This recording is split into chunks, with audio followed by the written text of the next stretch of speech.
Good day to you out there, beloved. God bless you. Thanks for tuning in to join us on your favorite channel, AVAD a verse a day, as we discuss together the content of episode 127. Today we would continue our sojourn in the 48th book of David.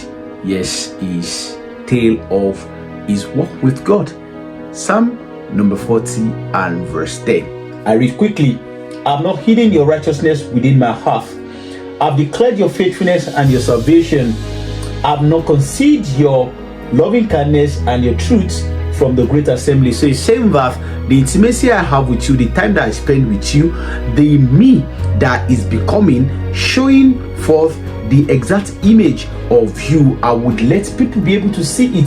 That which you have invested in me as your life. The Bible says in the book of John 5 verse 26 that the Father has life and he has given that ability of life producing to his Son, and that is the way. So that life that I have, the righteousness that proceeds from the Father would not just remain in me. The Bible says that he has called us onto his place of light, into his marvelous light from the place of darkness. So the way 2 Corinthians 5 verse 18 puts it, that all things are reconciled back unto God through the Son Jesus Christ, who has given unto us the ministry of reconciliation. So that newness that I have in Christ, in 2 Corinthians 5 verse 17, it says, if a person is in Christ, behold, all things have passed away, all things have come new. The newness that you have in Christ, you would be able to proclaim it. You will let people know the faithfulness of God. You will let people know that God is a God of integrity. If he has said something, will he not do it? The Bible makes us to understand that God is not man that will lie, neither is he the son of man that he will repent. Whatsoever thing he says he will do.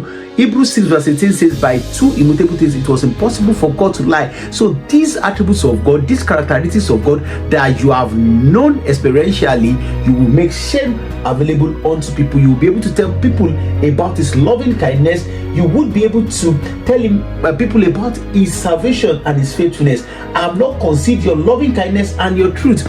You know, when people see you show kindness to other people, when they see you show agape love, but then when they see you loving people for who you see them becoming as an act of faith, when they don't even deserve the goodness you are passing on to them, they would be able to tell that you are not being good to them, you are not being kind to them, you are not being loving to them just because they deserve it. You are doing it as an emulation of that which proceeds from the Father, because the Father has rubbed off on you, because you have the DNA of the Father in you. You will be able to show loving kindness, consistency. You'll be able to show goodness unto people even when they don't deserve it. And he's saying, even your truths, you would make sure that the truth of God that you're exposed to, you're able to let other people have it as their own consumption. That is where the place of knowing the word of God and applying it comes into play. The Bible says in the book of 2 Timothy 2 verse 15, it says, study to show thyself approved unto God.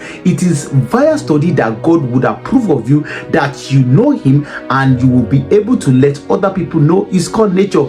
And he says that you would be a workman that would not be ashamed, because your conviction in God would continue to be reinforced every day. You will continue to grow deeper in your knowledge of God, and the Spirit of God will continue to find expression in you. So when you study to show yourself approved unto God as a workman that needs not to be ashamed, but rightfully divides the word of truth, so you'll be able to break the word of God, the word of truth, into its granular bits unto people, for them to be able to know God. And when you do that, you'll be able to ignite passion for the word of God, for the things of God, and for people to be able to come to know the will of God for their lives. Is that not amazing? Please, I will hold you as always to sit with this in the place of meditation. The Spirit of God is able to break it down into the exact language that you understand.